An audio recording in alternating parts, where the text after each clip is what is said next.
হাজবেন্ডের ডেড বডিটা কিন্তু এখন পর্যন্ত পাওয়া যায়নি। তুমি যদি গোপালগঞ্জ বাড়ি হতা তোমার সব কিছুই আমি দেখতাম, তোমাকে আমি এসএসএফ এ নিয়ে নিতাম।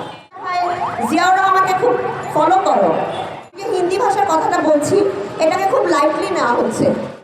24 তারিখে যখন প্যারেড শেষ হয় তৎকালীন প্রধানমন্ত্রী শেখ হাসিনা প্যারেড অফিসারদেরকে লাইন করে দাঁড় করায় আর প্রত্যেককে জিজ্ঞেস করে তাদের ব্যাকগ্রাউন্ড কী, বাবা বাড়ি কোথায় বা ফ্যামিলি যারা আছে তাদের ব্যাকগ্রাউন্ড কী। তো সেখানে আমার হাজব্যান্ড যখন তার ডিটেলস বলে, তার বাড়ি চট্টগ্রাম, এগুলো বলার পর তখন আমার হাজব্যান্ডকে আরও কিছু কথা বলে যে তুমি লেখাপড়া করেছো কোথায়। তখন আমার হাজব্যান্ড বলে কুমিল্লা ক্যাডেট কলেজে। তো আমার হাজব্যান্ড ক্লাস 7-এ পড়তো 1991 সালে। তখন ওরা যখন কলেজ থেকে কোনো ট্যুরে যায় ওরা ওই সময় 7-8-এ সানগ্লাস ইউজ করতো বাইরে গেলে। ক্যাডেট কলেজে তো এগুলো কখনো করতে পারে না। তো তখন সম্ভবত ও কোনো ফ্রেন্ডের সাথে বা স্যারের সাথে শেয়ার করেছিল যে সানগ্লাস পরতে তার ভালো লাগে, সে জিয়াউর রহমানের এই জিনিসগুলো খুব পছন্দ করে।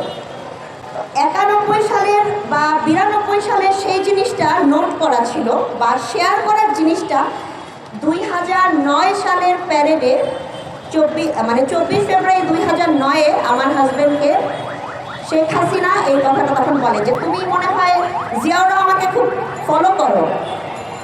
তো এই কথাটা শুনে আমার হাজব্যান্ড তখন খুব তৎকালীন প্রধানমন্ত্রীর সামনে খুব ঘাবড়ে যায়। তারপরে যাই হোক তার সাথে বিভিন্ন কথাবার্তা হয় যে তুমি যদি গোপালগঞ্জ বাড়ি হতা তোমার সব কিছুই আমি দেখতাম, তোমাকে আমি এসএসএফ এ নিয়ে নিতাম, তোমার ব্যাড লাক।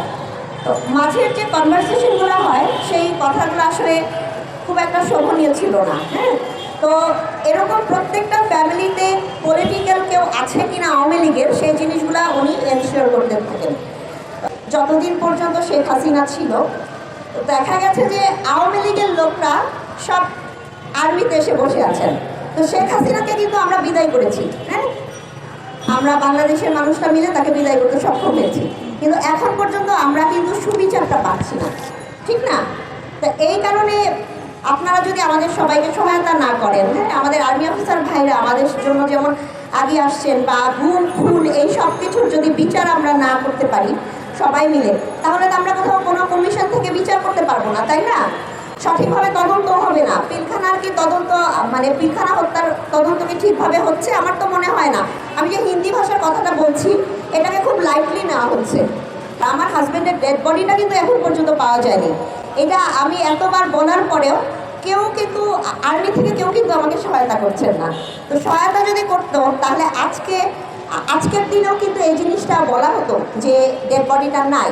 ডিএনএ টেস্ট হয়েছে 4বার, নতুন করে ডিএনএ টেস্টের কোনো দরকার নাই, ঠিক না? আর এটা আমার এই জন্য নতুন করে বলতেও আর ভালো লাগে না।